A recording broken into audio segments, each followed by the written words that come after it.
I still remember the sound. The wet, rhythmic sound of skin against skin. I pushed the door open, expecting to find my assistant working on the furniture order I left on the desk. But instead, I froze. There he was, Sergio, my tall, lean, soft-spoken assistant. Sitting back in my office chair, his pants around his ankles, eyes closed, stroking himself like he was in his own bedroom. My body betrayed me in that moment. I should have screamed. I should have walked out. But I stood there, staring. My throat tightened, not from shock alone, but from a heat rising so violently between my thighs I could barely breathe. He opened his eyes and saw me. Our eyes locked. I did not look away. Neither did he. Something unspoken passed between us. Hunger, shame, power. And instead of firing him, I whispered his name, Sergio. And what happened next is something I never imagined I would confess, because that was the moment I gave him my honeypot, and it changed everything.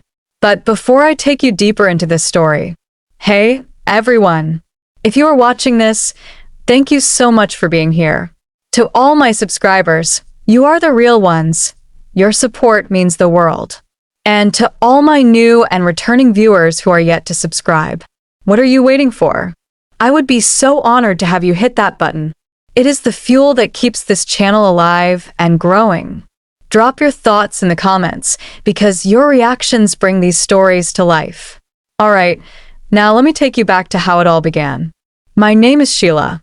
I am 38 years old. I live in Washington and run a successful interior design firm for my home. I have been divorced for 5 years now. My ex-husband, Marcus, could not handle my ambition. He said I emasculated him. He packed his bags one night and left me with silence. Since then, I have poured myself into my business. I built my brand, hired help, and kept my heart closed. Sergio came into my life 8 months ago. 28. Quiet. Hardworking. The kind of man who moved like a shadow. Always there, always respectful. Never overstepping. He handled deliveries, stock updates, even fixed my leaking faucet once. I never looked at him as anything but useful. Until that day. I had returned early from a supplier meeting. I did not even announce myself, just walked right into the house, expecting to find him at the workstation I set up for him in the corner of my office. But he was not working. He was lost in himself.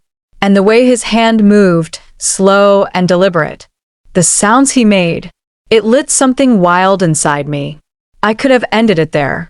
I could have fired him, pretended it never happened. But I did not. I waited until he came out of the room with a guilty look, like a boy caught with his hand in the cookie jar. I stood by the kitchen counter, pretending to sip tea. He tried to speak. Miss Sheila, I am so sorry. I thought you were not. But I cut him off. Sit. He blinked, confused. I said, sit. And that was when I saw it. The bulge was still there, straining. His eyes met mine. No more apologies. Just silence. Just heat. And the air between us thickened. I could hear my heart pounding in my ears as I stepped closer. I did not want him, but I did. And when I reached out and brushed his hand, he took mine and placed it where his hunger still lived. I should have pulled away, but instead, I let go. What followed was raw, unfiltered, a hunger I had buried for years, finally unleashed on a man I had only seen through the lens of work.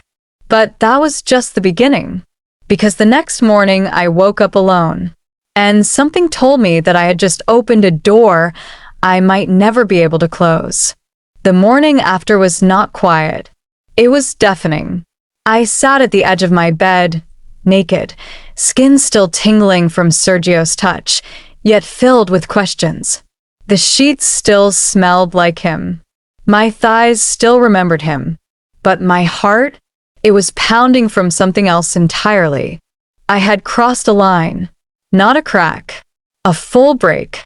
This was not just lust. It was power. It was taboo. And now it was real. I expected Sergio to text, To say something. to ask if I was okay, or maybe if we were still okay. But nothing came. He had slipped out sometime before dawn, like a thief, like a man who took what he wanted and left the scene. And that silence screamed louder than any words. By mid-afternoon, I was pacing, trying to work, trying to forget how his mouth had tasted on my skin, how his hands knew exactly where to touch me like he had studied me for years. I wanted to pretend it was a one-time mistake, but my body kept betraying me. I kept replaying the way he moaned my name, and that was when I heard a knock at the front door. I did not move at first, just stood frozen, clutching my robe like it could protect me from what I already knew. I opened the door slowly, and there he was, Sergio. Clean shirt. Jeans. holding a paper bag from the bakery 2 blocks away. I brought you the croissants you like, he said, eyes not meeting mine. You do not have to act like nothing happened, I snapped. He looked up. Those dark brown eyes, soft and intense, met mine. I know. I am not acting like that.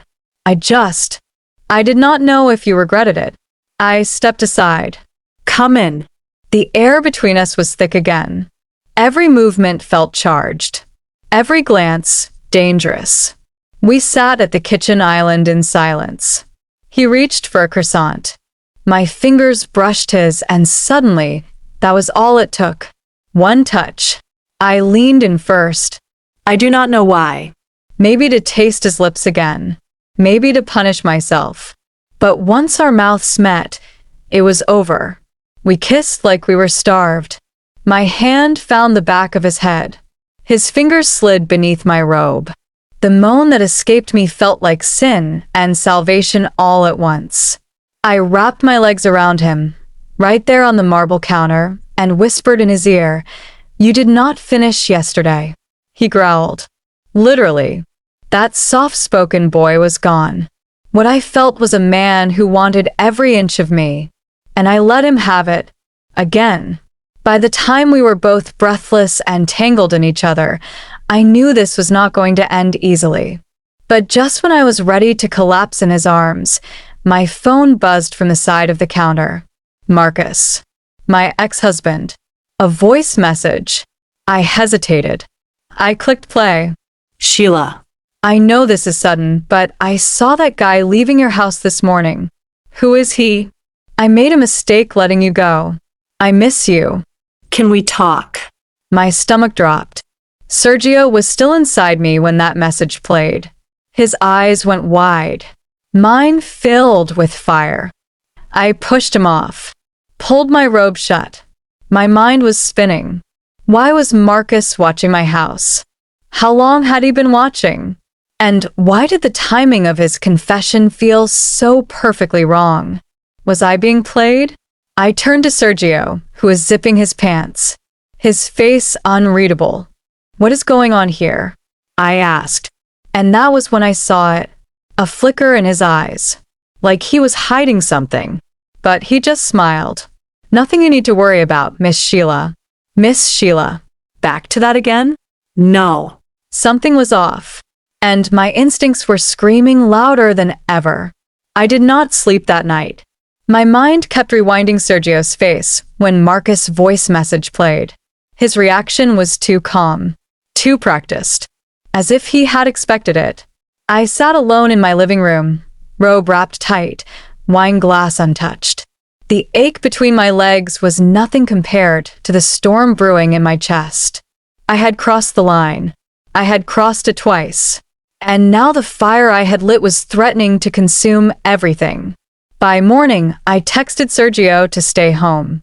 I told him I needed space, time to think. He responded with just one word. Understood. But silence is not always peace.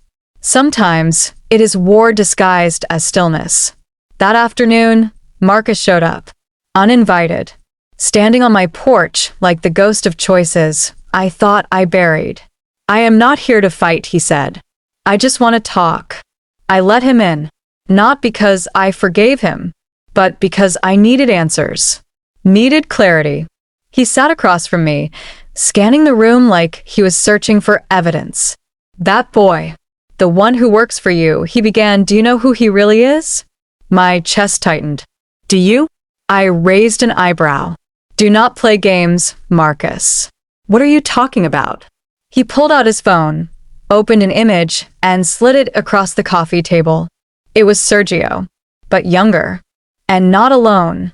He was standing next to a woman I recognized instantly, my ex-husband's younger cousin, Carolina. I felt the blood drain from my face. That is her son, Marcus said. She told me months ago that he wanted to get into interior design. Then, out of nowhere, he lands a job with you. He knew exactly who you were, Sheila. I shook my head slowly, refusing to believe it. No. He applied online. He interviewed just like everyone else. Marcus leaned forward. Think about it. The way he looks at you. The way he got so close so fast. He has been planning this. My hands trembled. I waited until Marcus left, then called Sergio. Told him to come. I needed to see his eyes when I asked him. He came. Not hesitant. Not ashamed. Just calm. Too calm. Why did you really apply to work for me, Sergio? He sighed. Stepped closer. Because I wanted you. Do not play with me. He tilted his head. I grew up hearing about you. You were the successful one. The woman who turned nothing into a business empire. The family never stopped talking about you. But they said you were cold. Untouchable. Alone. I had to see for myself. I stepped back, heart pounding. So, you manipulated your way into my life? He nodded slowly. At first, yes. But it stopped being about revenge or curiosity the moment I saw the real you. The way you laugh when you get tired. The way you hum when you are focused. I fell for you, Sheila. For real. My chest felt tight. Every word was a dagger. Every truth peeled back the fantasy I had wrapped myself in. I gave you my body, I whispered. I trusted you. And I did not take that lightly, he replied. I never meant to hurt you. But hurt was already done. Not because of sex, but because I had been seen and used. I told him to leave. No drama. No yelling. Just silence. He looked at me one last time. You wanted to feel wanted. I gave you that. Do not pretend you did not want it too. And with that, he walked out of my house. And out of my life. It has been 3 weeks. I have not seen or heard from Sergio since. Marcus has been texting, trying to patch old wounds. But I am no longer the woman who needs to be chosen. I learned something through all of this. Desire is dangerous when mixed with loneliness. Lust can taste like love when your body is hungry and your heart is starved. But truth is what always shows up after the fire dies down. I gave him my honeypot, but what he took was more than that. He took my illusion. And maybe that is what I needed all along. Now it is your turn. What would you have done in my shoes? Was it love or manipulation? Drop your thoughts in the comments. I want to hear from you. Like, share, and do not forget to subscribe to the channel. Because more real, raw, and shocking stories are coming soon. And trust me, the next one might just leave your jaw on the floor.